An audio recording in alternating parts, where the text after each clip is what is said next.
Everyone knows the iconic story. Three typical average kids inside a haunted mansion, just by chance freed a ghost that made them Beetleborgs. Big Bad Beetleborgs was released in 1996 behind the release of Power Rangers Zeo, the continuation of Mighty Morphin Power Rangers, and the 10-episode miniseries Mighty Morphin Alien Rangers, also known as Season 3.5. Big Bad Beetleborgs was an iconic staple of the Saban era of tokusatsu and would recreate the Juko B-Fighter franchise released by Toei in Japan. This series would be well received by younger audiences and would fall into the likes of multiple other franchises such as Power Rangers, VR Troopers, and Mass Rider. Big Bad Beetleborgs would spawn a sequel adapted from its Japanese counterpart known as B-Fighter Kabuto. That series would be called Beetleborgs Metallics. In many ways, the Japanese series would have various crossovers, one with O-Ranger and various other metal heroes such as Jansperson and Blue SWAT. The American audience wouldn't get a proper crossover save for a comic book released in 1997, where Metallics was pit against Power Rangers Turbo. With mixed reviews, this left fans with a poor taste in their mouth. But before Beetleborgs was released, Mighty Morphin Alien Rangers would take the stage, adopting footage from Ninja Sentai Kakaranger and changing the narrative of Mighty Morphin Power Rangers as we knew it. The infamous Power Rangers have now been reverted back into children and must now enlist the help of the Alien Rangers of Aquitar to save the universe as they know it. Michael Gato would star as the young version of Tommy Oliver, played by the late Jason David Frank, and would also be the start of his acting career. At the ripe age of 11 years old, Michael Gato joined the cast of Power Rangers as the new leader of the team, or at least sort of new. Mighty Morphin Alien Rangers would continue for a total of 10 episodes before its final climax, resulting in the start of the Zeo era. Between March 1996 and April of 1996, filming for the first pilot of Big Bad Beetleborgs would be set to film, and Michael Gato would take the helm as Drew McCormick, the blue Big Bad Beetleborg, and leader of the trio of friends. However, that footage to this day has not surfaced, save for one script in the hands of the man himself, Michael Gato. Without further ado, this is Beetleborgs, the Lost Episode Pilot, an interview with Michael R. Gato.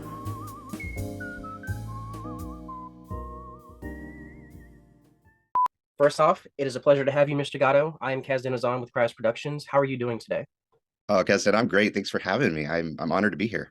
It's an honor to have you. First of all, being able to talk to, well, a celebrity from the Power Ranger franchise is a big deal. So I'm very honored to have you here. Um, Well, I appreciate that. I don't necessarily consider myself to be a celebrity, but it's an honor to meet any fan of the Power Rangers. let me go ahead and start the interview off with one of the bolder questions, and I'm going to go ahead and read it from here. But what was it like working with Saban Entertainment? What did you take away from your experience there at such a young age? Well, I'll tell you, I had no idea I wanted to act until I got the part, and it was kind of a situation that surprised all of us in my family. And once I got the part and started doing the show, I realized how fun it was. Mm. Saban Entertainment really took care of us. We they fed us well. They made sure we did our appropriate number of hours of school each day as kid actors, because there's a requirement by law to do so. And the crew was just so pleasant to work with, so accommodating. They just made sure we were taken care of. That we had our dressing rooms, that we had craft service, snacks in between takes and things like that. They were very organized. Each day we'd get our information for the next day in terms of when we were going to arrive at the set, where, which location, which scenes we were going to film, Mm. and just had a blast doing it all. How old were you when you were filming for Power Rangers? Do you mind me asking that? Not at all. So the first season, Rangers Back in Time, I was 11. I was in sixth grade, and that took about a week to film 2 episodes. Mm. The next year is when we did 11 episodes with, as you know, the Alien Rangers. And Season 3.5, I think is what they technically call it. okay, sounds good. Thanks for teaching me something. No, it's cool. Excuse me. Yeah, so I turned 12 by then, and that took 6 weeks to film. So I was in seventh grade, had to make sure my dad had to pick up my homework from middle school from all of my teachers to make sure that I was keeping up with my classes while on set. And yeah, it was a blast. So 11 to 12 years old. So for some people who are watching this video and who may be unaware with you, you played the younger version of Tommy Oliver, one of the most infamous Power Rangers of the early franchise, and still one of the most iconic legends of all times. How do you feel having, for lack of better definition, that comparison to that? I always say it is such an incredible honor. To play the younger version of Jason David Frank in any capacity is uh, anyone's dream who's a fan of his and of the show. I look back and especially with his unfortunate passing, I was just reflecting on just all the opportunities that I had to play him as young Tommy Hmm. in 13 episodes on one of the most iconic shows in history, as well as playing him on the White Ranger Kata video, which in that I'm playing not Tommy but young Jason David Frank. So it's just an incredible honor. It's hard to describe it, but I'm forever grateful for the opportunity and never take that for granted. And you know, w- with his passing, I've been getting a lot of, hey, you're continuing the legacy, and I just want to make it clear, nobody can ever replace him, Right. and but he lives in all of his fans, including me, and I hope that I can celebrate his legacy and do my part to just continue it. I like the way that you put that. Just to kind of deviate, I don't want to get too personal within the interview here, but who was one of your favorite actors to work with while you were spending that time at such a young age on Power Rangers? Like, who was who was the one that you fanboyed over the most? Well, um, here's a bit of information. I hadn't even seen the show when I got the part. I didn't even know what the show was. So when my dad came to my brothers and me to say, "Hey, you guys are gonna audition for a show called Power Rangers," I said, "Dad, why are we trying out for a Western? Like, I don't understand. We're in martial arts. Like, I just help me understand." He's like, "No, it's some kind of sci-fi hero thing." And so, to be honest, not a lot of people know this, but yeah, didn't even know what the show was going into it. Um, and so I can't really say that obviously it was amazing to work with Jason.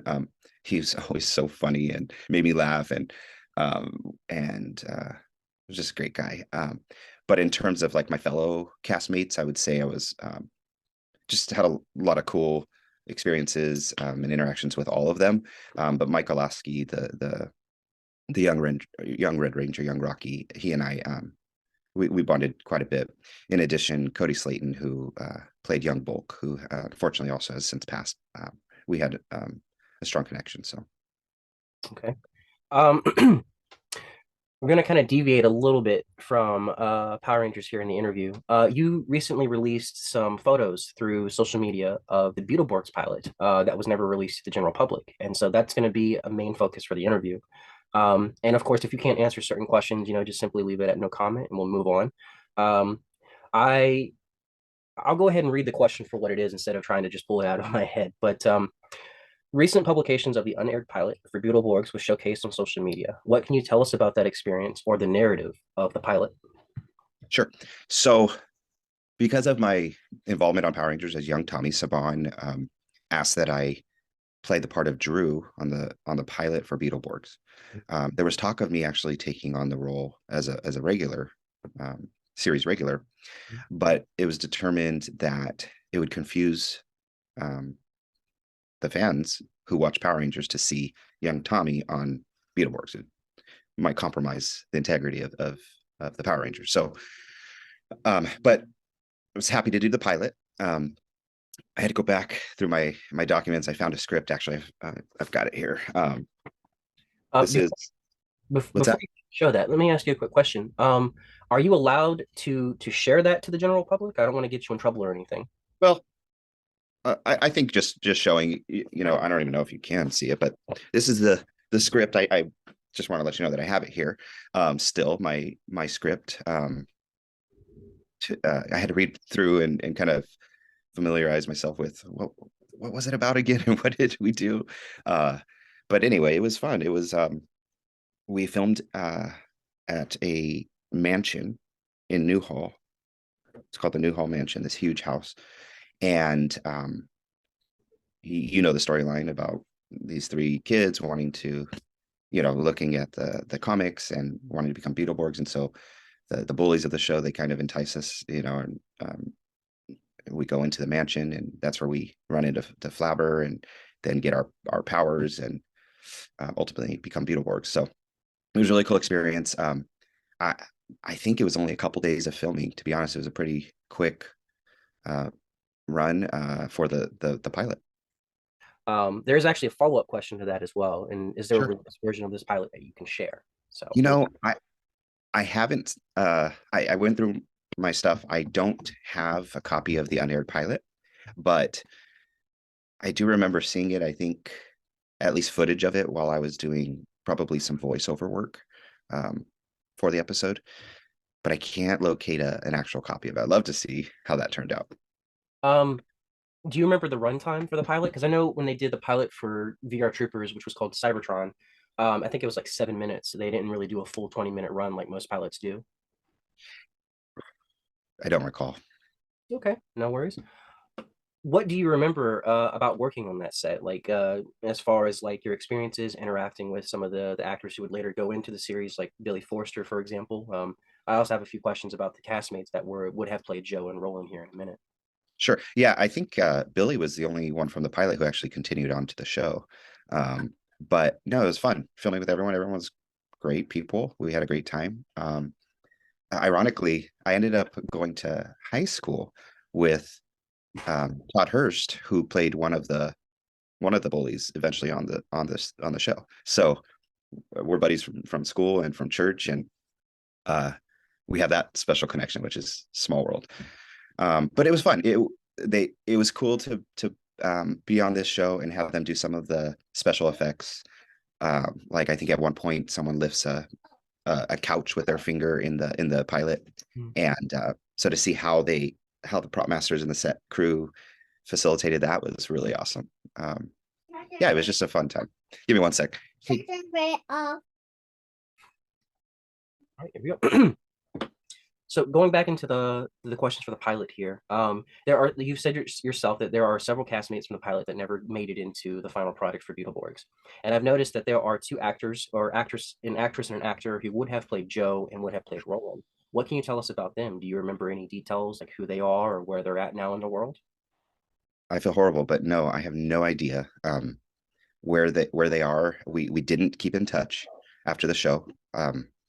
With my peers on Power Rangers, we would do some reunions each year for a few years after the show, but then that stopped after a while. But with the cast from Beetleborgs, we didn't do that at all. Okay. Um, regarding the mansion, what was the name of the mansion that you filmed at again? Newhall, let's see, Newhall Mansion. Was that the name in the script or was that the actual name of the mansion? I think that's the actual name of the mansion. Okay.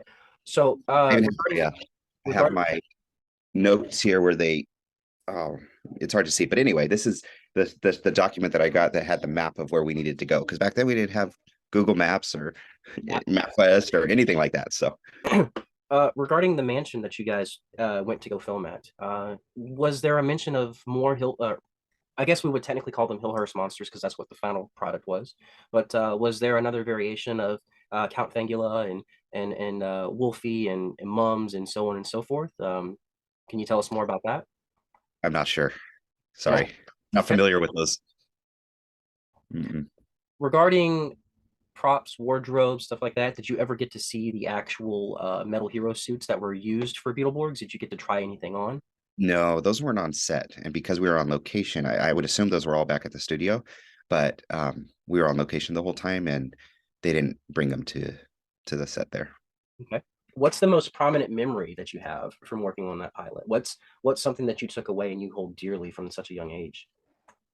Oh, just being able to hold those comics and be part of a show that meant so much to so many people, and it's unfortunate it didn't continue beyond the seasons, that they had, but uh, I just appreciated the honor from Saban of um, filming that pilot to be able to sell it so that it could have the legacy it does.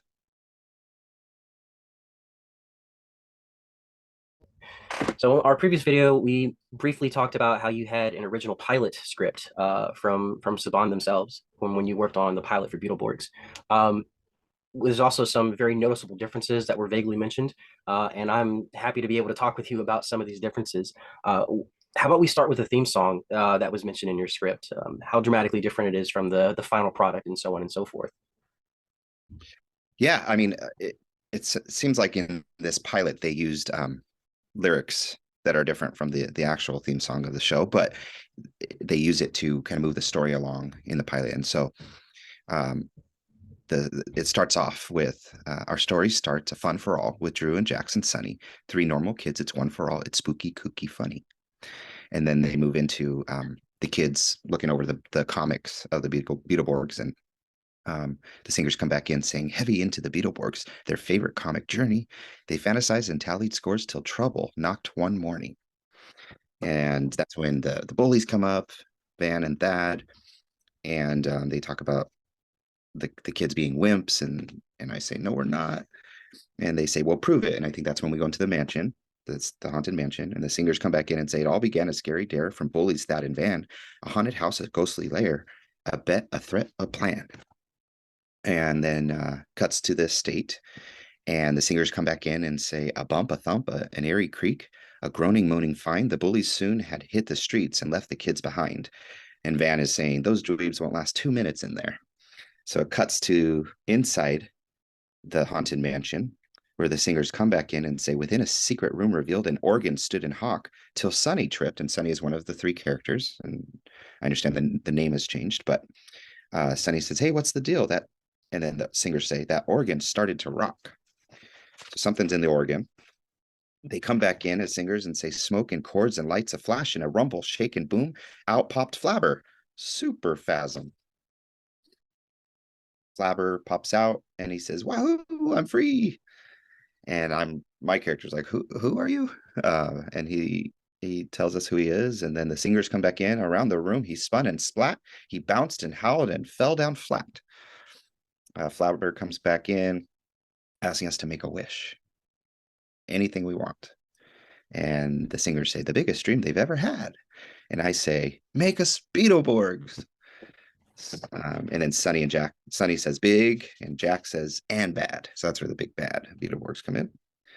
Flabber says, let's see, Beatles, Fab Four, Beatles, VW Bug. Oh, yes, Beetleborgs. Got it. So he's looking through, finally finds it. The singers come back in, a shrug, a twitch, a wave of a hand, count back from 10 to 0.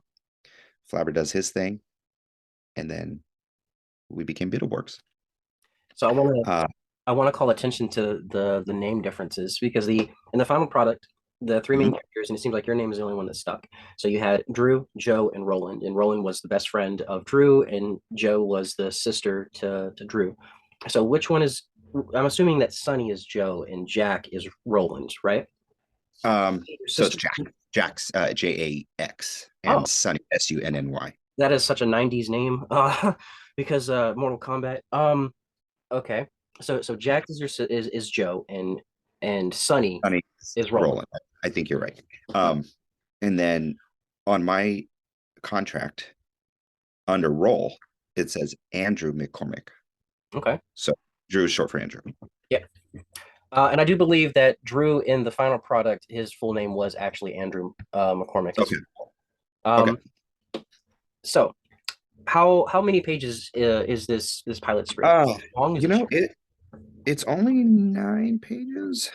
No, there's a skip here. Let me see. 1, 3, 4, 5, 6 pages. Okay. So yeah, may not have been a full 20-minute pilot. I don't think it would have been as short as 7, but you never know. I'm going to bring that up real quick here again, because you mentioned before in the previous video that Saban came to you and said that, it wouldn't make sense to have you as Drew, which is why you didn't get the part, because if people would attribute it to Mighty Morphin Power Rangers, and it might confuse some of the kids.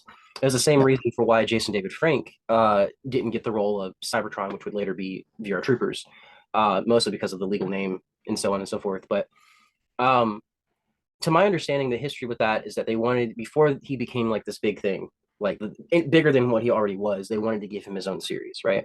And I think that's kind of what they wanted to do with you. So the pilot for Cybertron was only about somewhere between 7 and 9 minutes. I don't have the exact runtime down on that, but I know Saban was working within budget constraints for a lot of things, which is why certain funds would be transferred over to other franchises and so on and on. Anyway, am I breaking up? I noticed a little bit of lag. No, you're doing well. Okay, Yeah, cool. it's all good. On my end, cool. Um, do you remember how long that pilot was, or did you said you saw only a little bit of your pilot? Yeah, like I said, I only saw um some of the footage while doing some voiceover work, so I don't know how long it ended up being. I wish I had a copy of it. If you ever find one, let me know. I'd love to see it. First, you have my word on that. You'll be the first. All right. Cool, cool. We'll watch it together. You know what? I'm not against that. Could be another video opportunity. I could share my screen and we can just enjoy it. But Sounds good. so the script itself. Let's get to the meat and potatoes of the script. Okay. What is the general narrative? How does the story flow? Yeah, so it opens up with the three main characters looking at the Beetleborg comics. The Thad and Van, the bullies, come up and talk to them and call them dweebs and basically entice them to go into this haunted mansion. So they go into the mansion.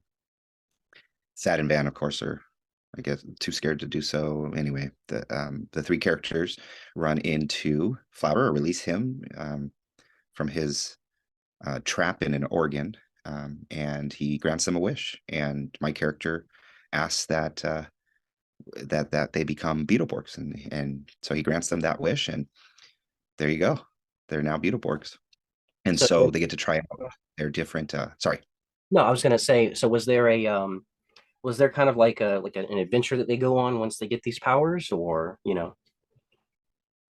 Yeah. So they get these powers. They try them out, so we get to see some different special effects. I think I um use my mind power to move an object. Another character lifts a couch with a finger.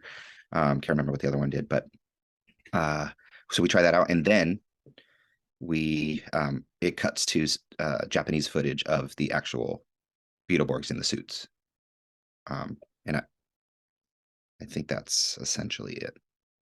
Let's see, the three fireballs descend on the city, turn into evil characters who are glad to be out, and then there's a villain, and that's when the Beetleborgs accept a challenge to stop them. The what what singers come back in and what was the villain's what's name? that? It just says villain. I don't. They didn't even get past this. Okay, that's fine. Yeah, yeah.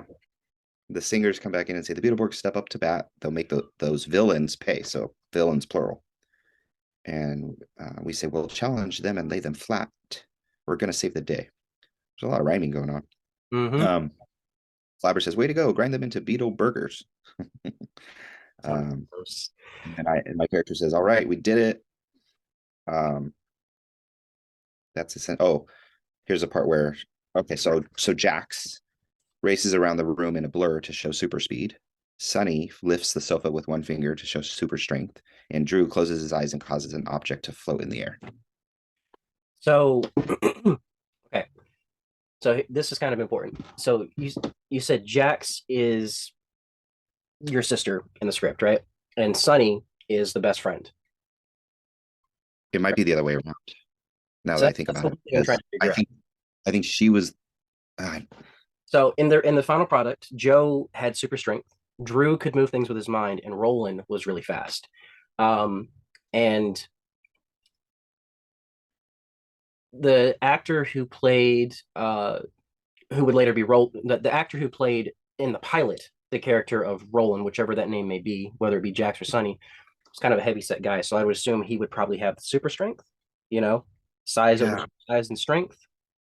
I wish I could remember. I'm so sorry. I don't. I would love to be able to get a hold of the original actors and actresses from that pilot and see about Yeah. them, because there's so much information that could be divulged from that. Do you remember their names at all? No, I And, don't. and there's not like a product note at the end of the script that mentions the names of the characters or who's playing the characters. You know, now this could just have been like my version. That's not complete. Could have been my sides, but yeah, don't see anything that would clarify that. Wow. I'm sorry. No, it's all right. Hey, you're Oh, giving more information than we knew. at the end, Jack says we're ready for anything now. And then it goes back to the singers, and here's where they say, "Big bad Beetleborgs coming to take care of. Big bad Beetleborgs. Say it fast, we dare ya. Big bad Beetleborgs. Hyper quick suspension. Big bad Beetleborgs rocking this dimension." So they were trying to make it So like a tongue twister, it seems like. yeah, I don't know. And then Flabber ends it with, "This is going to be flabulous." Yeah. So I don't know if you ever worked with Billy outside of the pilot or not, but uh, Billy is still a very loved person within the Beetleborg fandom communities. And he is one of the most genuine, sweetest guys that I've ever had the pleasure of talking with. Um, he loves the character, he loves the fandom, he loved the kids. You know, it's there's not enough good things that can be said about Billy. So the fact that they continued him on into the project is a great thing. Um, but just every like one liner with him is like flabberific or flabtastic or flab this or flab that, right? And I think that kookiness of his character was, and I could be wrong about this, but I'm pretty sure that the kookiness of his character was also an adaptation of his personality because he's just that kind of guy. He's very funny, he's very happy, he's very down to earth. Had you had a chance to continue on with the franchise, if you had to really think about it, how do you think that would have transpired? Do you think you would have developed friendships? Do you think you would have had a blast with it? Do you think it would have taken away from your personal life? How do you feel at such a young age if you had to think back about that child? I would have absolutely loved it. It would have been a blast, and I think I would have made even more lifelong friendships. Actually, Billy and I connected on social media, so we've been talking a little bit, and um, it's really cool to just connect with all these people. You know, it's been 27 years, 26 years It's coming since. up on the 30th anniversary. Yeah. But no, I mean, I would have been honored to do it. Obviously, that wasn't in the cards. It didn't happen that way. But um, like I mentioned before, I'm just so grateful for my experiences and the opportunity to serve in these capacities, um, whether it be on Beetleborgs, Power Rangers, White Ranger, Kata. I Not many people have that opportunity, and I will forever cherish that. I'm going to bring up another topic here real quick while I have you, but there is a new Super Sentai series, which, if you're unfamiliar, Super Sentai is the Japanese counterpart to Power Rangers. It's what Power Rangers is based on. Um, Okay, yeah, some of that on social media. there is a new version of Super Sentai coming out called King Ranger. And the theme of that is insects this time around. And there's been recent publications that they are bringing back and one of the original actresses from Juko B Fighter, which is what Beetleborgs was adapted from, for a collaborative effort to combine the Metal Hero franchise with the Super Sentai franchise, which means, seeing as Hasbro owns the rights to Power Rangers and Beetleborgs and VR Troopers, if they decided to do a crossover, whether that be with one Beetleborg or more, they could possibly do a crossover that fans have been wanting for 27 freaking years of Beetleborgs and Power Rangers. Would you ever be open to returning as Drew McCormick if given the opportunity? Without a doubt, absolutely, that'd be fun. That was a long path to get to that one question, wasn't it? Oh, it was good though. I liked it. Yeah, I no hesitation on my end. Absolutely. What other, if there are any at all, what other acting opportunities do you hope to explore in the future, or is your life kind of set with the teaching? And you know, you said you have a big family, you have a lot of things that have happened over the last few years, but like, do you have plans to get back into acting? No specific plans at this point. I mean, obviously, if an opportunity came up, I'd consider it. But right now, I'm uh, in charge of a human resources department for a fairly large school district in Southern California. I was a teacher, became a principal, and now I'm in human resources, and focus on doing a good job there. But yeah, I'm always, if an opportunity presented itself, I would consider it, and if it was the right one, see where we go.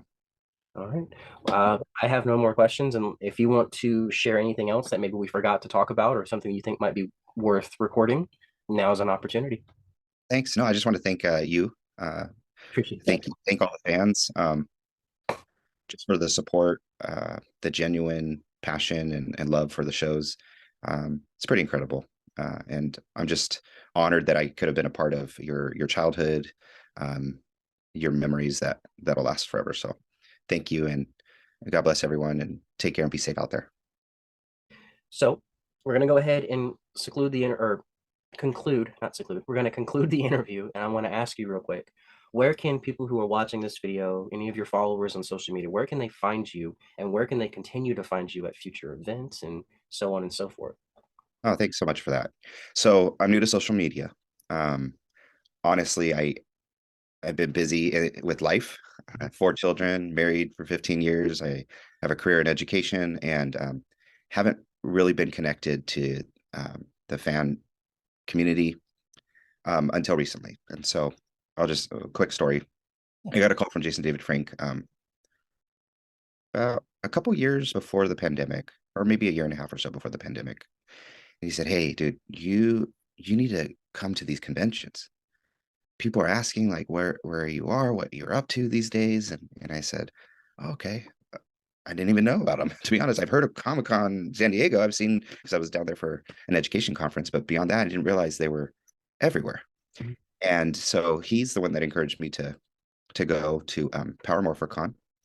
So connected with them to do the convention, but then the pandemic struck. So supposed to do that year, 2020. That got, I think, put canceled or put online. Same thing in 21. So 22 came. Was a part of that. Completely enjoyed it. It was just amazing to connect with the fans, and just loved my experience there. So as a result of that, I started an Instagram, Michael Gato, and posted one picture of Jason and me from the convention, but then also one of the shots of us from my time on Power Rangers. And that was pretty much it. Wasn't really active on social media, but then but then he passed in November, and a dear friend of mine who's also a fan encouraged me to start a Facebook, and he said, "Hey, you'd have more connections with people." I also have a Twitter, but it's not as engaging as Facebook. So started Facebook, and that's where I started posting a lot of my pictures, just to give the fans some other things to hopefully enjoy and look at and reminisce about, and see different sides of the show, the behind the scenes. So I'm on Facebook, Twitter, and Instagram, all Michael R. Gotto. And I'm looking forward in 23 to branch out and just participate in more conventions. As you mentioned, I'm going to the Fayetteville Comic-Con in North Carolina in April, and that's a tribute to Jason David Frank's life, but also um, a fundraiser for suicide prevention and mental health awareness. So honored to be doing that. Looking forward to that. Mhm. And just open to what other convention, comic store signings, and other event opportunities are out there that people want to have me at as young Tommy to represent and continue the legacy. So Mr. Gatto, I want to say thank you from the bottom of my heart for giving me the opportunity to speak to you. I'm incredibly grateful. I know I already said it, but I'm incredibly grateful to have had this opportunity with you. But with that being said, I am Kaz Denizon with Crass Productions. We've been joined by Michael R. Grotto. Thank you so much for being here. thank you for having me. It was such a pleasure. You take care. It's Morphin time. May the power be with you. May the power Yes. protect you. Yes. Yes.